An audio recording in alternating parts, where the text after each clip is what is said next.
Hello everyone, Memory here.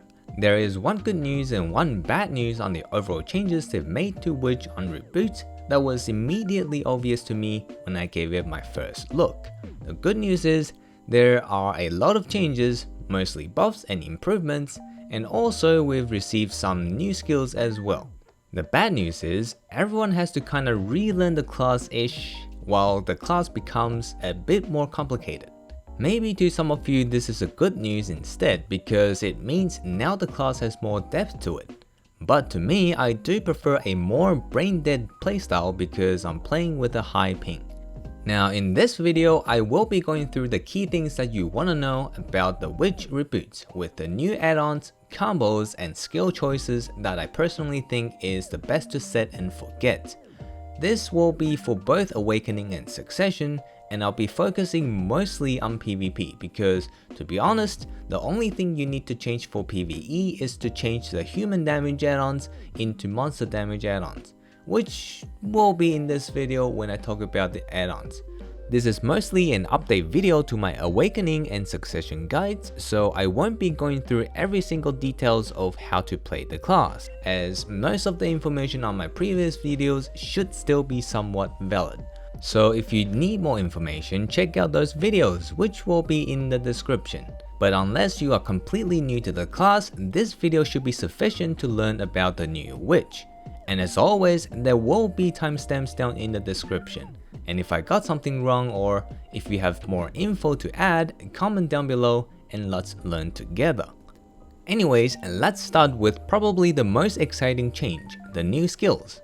Awakening Witch received 3 new skills, which is the highest number of new skills received amongst all classes. First one is Barrage of Lightning. This skill has around the same damage as Lightning Blast, and it is a giant lightning bomb that you can throw as far as your meteor. This skill has a very long animation time, but it can be cancelled if you use it right after any of your Awakening Lightning skills. It is easier to combo it after Lightning Blast since it has a special combo inputs for that, which is holding down right mouse button after Lightning Blast. This means detonative flow into Lightning Blast into Barrage of Lightning becomes a decent and easy to use range combo. All you need to do is press W plus F and then hold down right mouse button until the combo ends. Now this thing has 20-second cooldown, so you shouldn't be relying on it too much. I'd say either use it defensively or when you need to snipe someone down that is standing on the high ground. The second new skill, Earth's Calling, is not so interesting in comparison. It has similar amount of damage as Earthquake. It has fairly short animation time and the damage has around 2 seconds of delay after you cast it. It's not protected, it doesn't have CC, and it still has a 15-second cooldown, which is fairly long. The only place it is useful that I can think of is in PvE, and I definitely wouldn't recommend anyone using it on PvP at all. I've tried it, it just doesn't work. The last skill is the Elementalization. This is basically a backward teleport with super armor, or maybe more like a backward magical evasion that you cannot use during cooldown. Elementalization has a slightly longer range than magical evasion, and it's about half of a teleport range.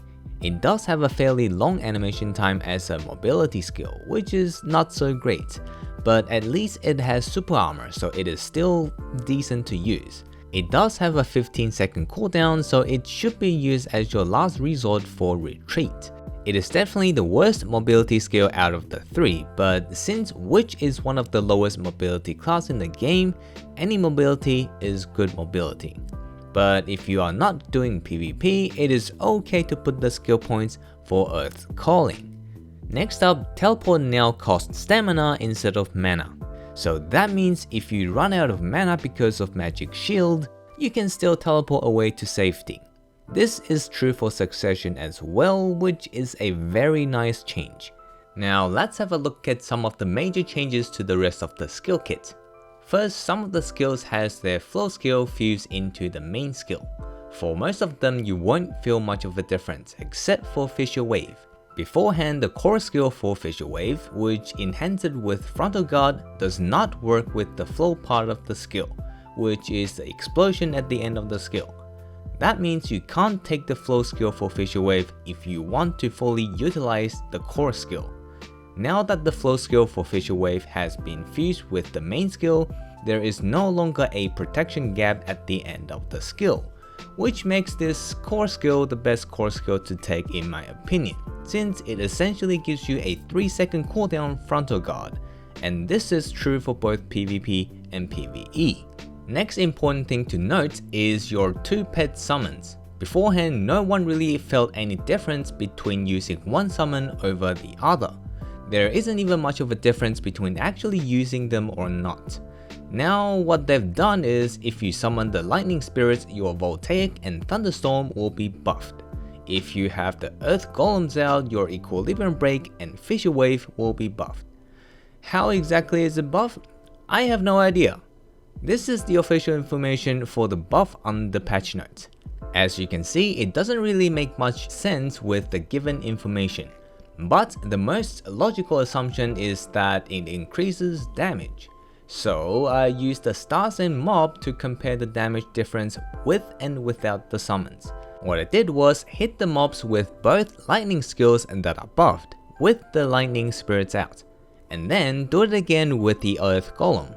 I make sure to not have back attacks, and I repeat this 10 times to account for any crit differences or anything like that. And then I do it again with the earth skills.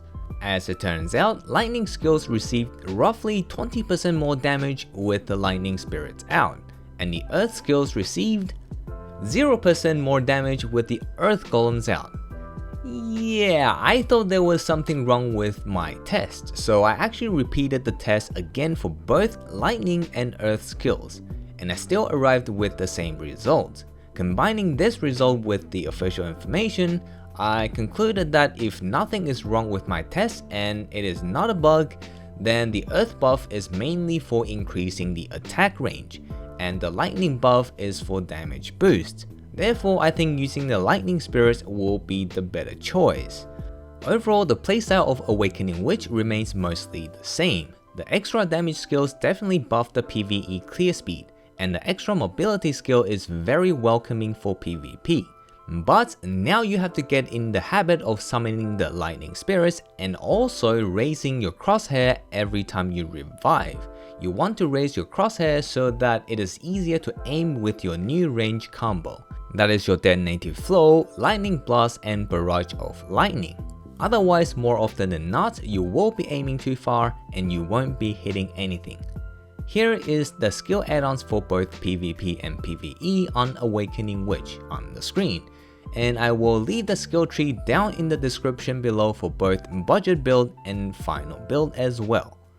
Now let's have a look at the important succession changes next. First is the prime multiple magic arrows. What they did was, now you can spam the skill during cooldown, but when the skill is off cooldown, it can be enhanced with 4 different elements depending on the elements of your previous skill. The enchanted effect for each element are on the screen right now, and it looks like none of them are worth for you to intentionally use, so just use it whenever you want. And because now you can spam the skill, it is actually recommended to get it before your ice and earth skills. The second big change to Succession Witch is now you can animation cancel your skills with teleports, which makes the class a lot more fluid to play with. This is one of the things that made Succession Wizard better than Succession Witch, because it allows you to initiate the fight more instead of having to be reactive most of the time. Next, they've removed the super armor on Frigid Folk control, so now Frigid Folk Disrupt is the better choice because it has a frontal guard. And then for Bolide of Destruction, it now becomes a mini meteor that you can cast at a distance instead of a fixed area in front of you. They've also buffed the range and damage for Earth Arrow, which actually makes it usable now. These changes basically means the new playstyle that is best suited for Succession Witch, or at least in my opinion, is becoming a turret instead of diving in. As you can see on the screen, I'm either standing on a high ground casting down on people, or I'm staying at the back line casting. And if I see any potential divers, I just run away. I've also tried my old style of diving in, rotating super armor and getting out, but since we have one less super armor available, most of the time I just die before I have any chance to get out. So the turret playstyle definitely feels better right now, and it is possible to have an infinite loop of ranged skills to rotate. To make it simple to learn, my approach of learning the combo is to learn small combos first, and then chain them together. So you have your basic lightning, residual lightning, lightning storm combo, and then the fireball into fireball explosion. You also group your frigid fog and bolide of destruction together, and then finally you group your meteor and lightning arrow together, because they both have a fairly long cooldown. And basically what you want to do is to use a combo and fit a magic arrow at the end. And every 2 combo you use, you also add an earth arrow at the end as well. If you do this correctly, you will not run out of ranged skills to use, which will roughly look something like what you are seeing on the screen. However, you are most likely going to screw up the loop, especially in the heat of the battle. But it is okay to just spam all the combos and then retreat, because most of the time you will have to run away before you finish spamming all your combos anyways. Speaking of running away, you want to get Earthquake Evade because it is a backward teleport with super armor. You also want to get Earth's Response Flow because it is a sideway dash with super armor. But compared to Earth's Response Disruption, you can still use the skill during cooldown. Now, because this playstyle requires you to aim far away most of the time, so it is even more important than Awakening to remember to raise your crosshair. It will help you to aim further and more accurately as well. And here is my succession add-ons for both PvP and PvE. And once again, the skill tree will be down in the description.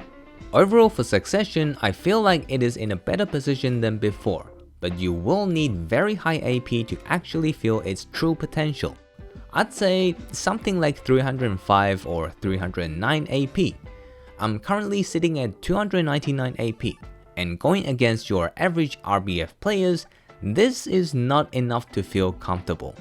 So I'd say you will need around 309 main hand AP and also around 2000 skill points before it is a good idea to switch to succession. Now, I won't be going through all the reasonings of my skill choices for succession because that will make the video too long. But if there are many requests for the reasonings, I'll make a separate video on it. So for now, if you don't know what you're doing, just copy my build. But if you have your own opinions, feel free to do your own stuff. Finally, let's compare Awakenings and Succession Witch at their current state. I'd say they both received a buff on PvE, because most of the skills received a buff on their damage multipliers. But Awakening also received 2 new damage skills on top of the damage buffs, so I'd say Awakening Witch received more PvE buff than Succession.